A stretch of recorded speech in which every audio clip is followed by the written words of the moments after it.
one afternoon. Never stopped once. Do you remember that, Jack? You can always tell an old river hand by the way he likes to give others a chance. Gets the wind, too. One can't help but deplore the way the river is abused by young pups and doddering old fools who've not the faintest conception of boatmanship. Yes, they're absolutely without sensitivity to the moods and dignity of the river.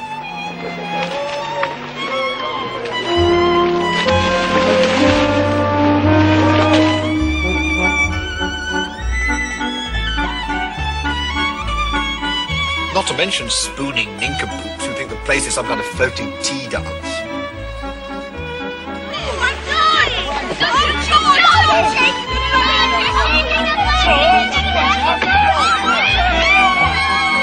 There are grounds, in my opinion, for banning girls from the river altogether unless properly dressed. Boating costume is very fetching on a pretty girl, though.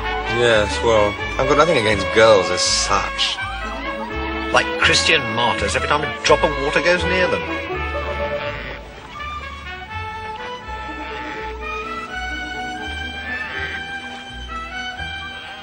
They're awfully useful on picnics. No, they're not. Ask them to wash a plate and it's as though they've been asked to pick rags on a corporation tip. No, you have to be firm with them. Get them to hitch up their skirts. What do you think you're doing? God save us and London landlubbers. You should be allowed in the river. Once a year, I never heard of such a thing. Get out of the way. I say more like you, Scarlet. Well, I mean, it's really ridiculous. Thank you very much. Thank you.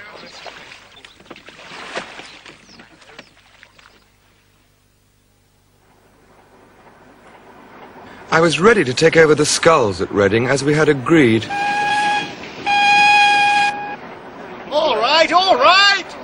Think they own the river with their money and their trollops? London landlubbers! Jay! Well met! There we are. Anybody else?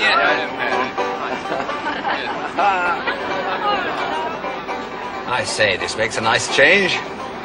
I prefer it myself to rowing.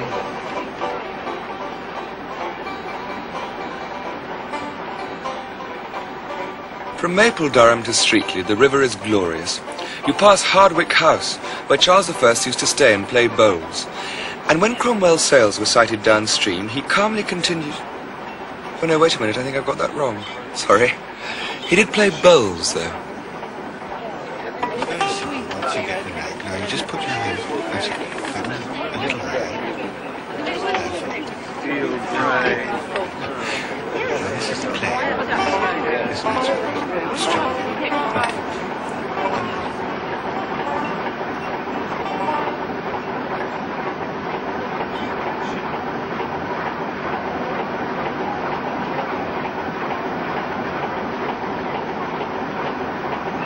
You see that church?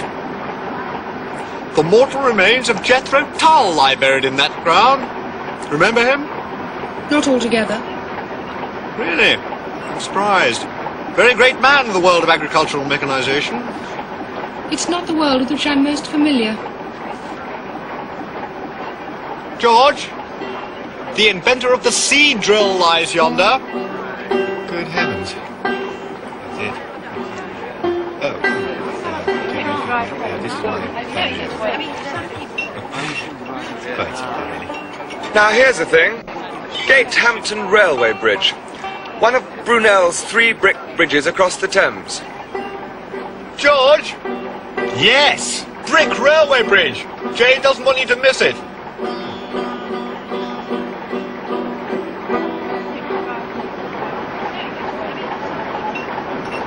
Goring Gap. Very interesting. Many years ago, the Chilterns and the Berkshire Downs formed a continuous ridge across here. Which is the interesting part? And above Goring, there was a huge lake with the river flowing in the opposite direction. I suppose it was old Brunel who had it all changed for his railway, was it? No, you fool. I mean millions of years ago. I think I'll go and talk to George.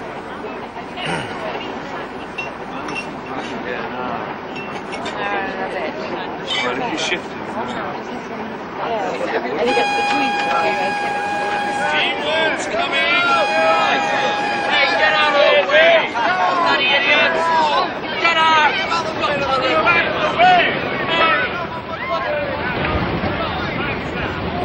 most annoying, the way these wretched little boats get in one's way. Something ought to be done about it.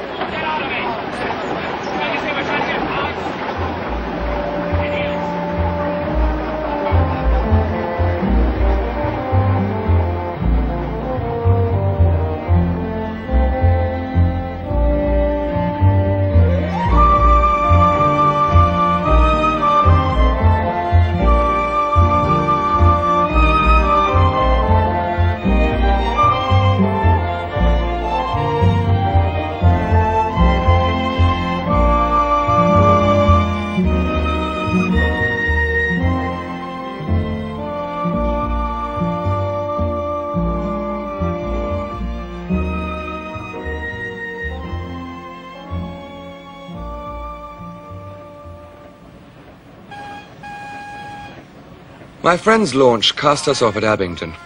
Harris claimed he wanted to stretch his legs. Which church? St. Helens. Which memorial? Mr. Lee, did he invent agricultural implements or did he murder his family? He's very rare.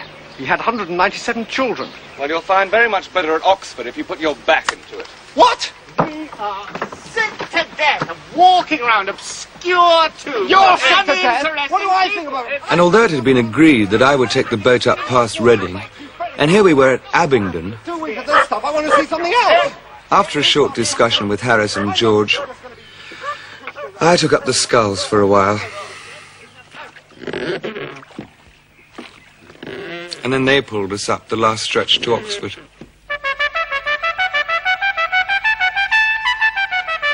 Which is on the whole more attractive than Cambridge to the ordinary visitor, and the traveller is therefore recommended to visit Cambridge first, or omit it altogether if you cannot visit both.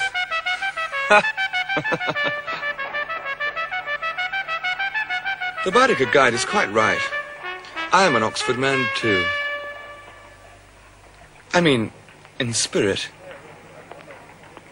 But for circumstance,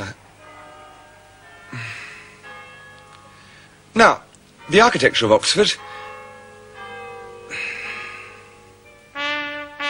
Another thing about Oxford is that it offers a judicious proportion of congeniality, cultural tradition, and cloistered contemplation, which sustains many people at Oxford for as much as 3 years, and prepares them for the harsh realities of the outside world. Parfait anglais, voyageant sans dessin. Voltaire was quite right. Voltaire. What he said about the perfect Englishman, aimlessly voyaging. And, of course, ignote errare locis. No, Voltaire was a froggy. That's Latin. Ovid, the delight of wandering in unknown places. Good day. Tu quoque. What did I tell you? Audigar hos Zeus, autar thuot anikon. What did he say? I said, Jove cannot please everyone, either by making it rain or stopping it.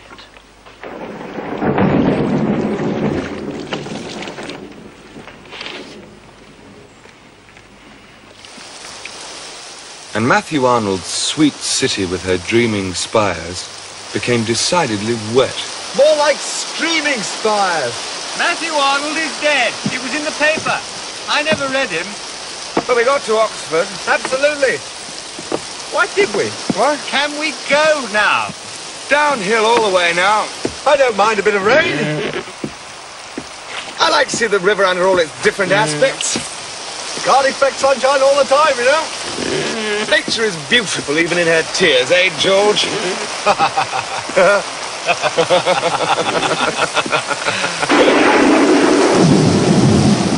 Sandford Lock is the deepest on the river. Here's one for you, Harris. Sandford Lock. 2 men drowned just here. Without leaving their boat. The field pie's a bit wet. Pie's a bit wet? Here you are, Montmorency. Oh, you see, even the dog knows when he's had enough.